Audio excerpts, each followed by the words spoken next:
La Chine compte environ 9 millions de chevaux, la plupart servant au transport. Mais on compte de plus en plus d'élevages qui se consacrent au sport et aux loisirs.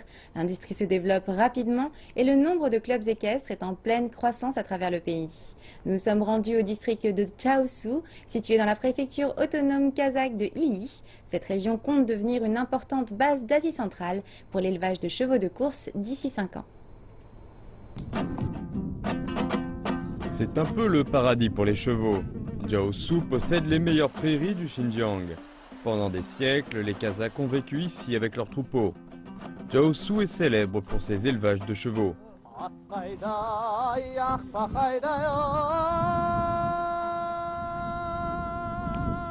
Eranat Emamjam a appris à chevaucher avant même de savoir marcher.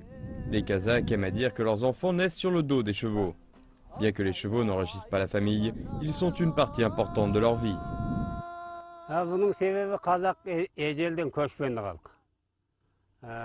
Les Kazakhs sont une minorité nomade. Nous vivons dans les pâturages pendant l'été et nous nous installons dans nos yourtes l'hiver. La plupart d'entre nous sommes engagés dans l'élevage. Les packages sont autosuffisants et monter à cheval vous garde en bonne santé. La vie ici est magnifique.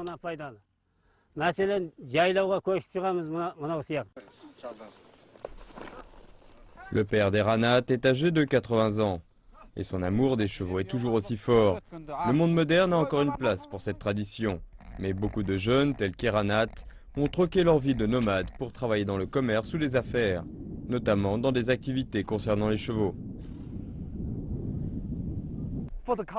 Pour les Kazakhs, les chevaux n'étaient utilisés que pour le transport.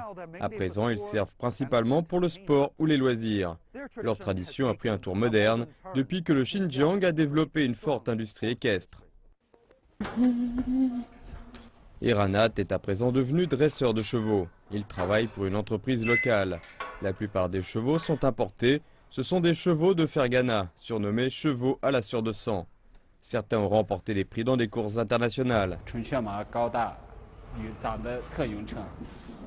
Les chevaux à la sueur de sang sont grands et possèdent des physiques robustes. J'en ai vu un il y a 5 ans dans notre ville. Dès que je l'ai vu, j'ai reçu un choc. Il ressemblait à un cheval de contes et légendes. Comment aurais-je su à l'époque que j'en aurais dressé après? Eranat passe le plus clair de son temps à monter son cheval Dragon King. L'entreprise lui a ramené d'Australie il y a 4 ans. Dragon King est un ancien champion d'un tournoi britannique. Il est à présent principalement utilisé comme mâle reproducteur. Eranat a quelque chose de l'homme qui murmurait à l'oreille des chevaux. Les chevaux élevés dans ma famille vont paître dans les prairies, mais les chevaux de course sont élevés avec grand soin et entraînés. Leur relation avec les hommes est bien plus étroite. Tous les jours, je dois vérifier ses pattes et m'occuper de lui. Les courses de chevaux sont une question d'unité entre l'homme et le cheval. Quand je suis rentré chez moi pour quelques jours, j'ai rêvé de lui et il m'a beaucoup manqué.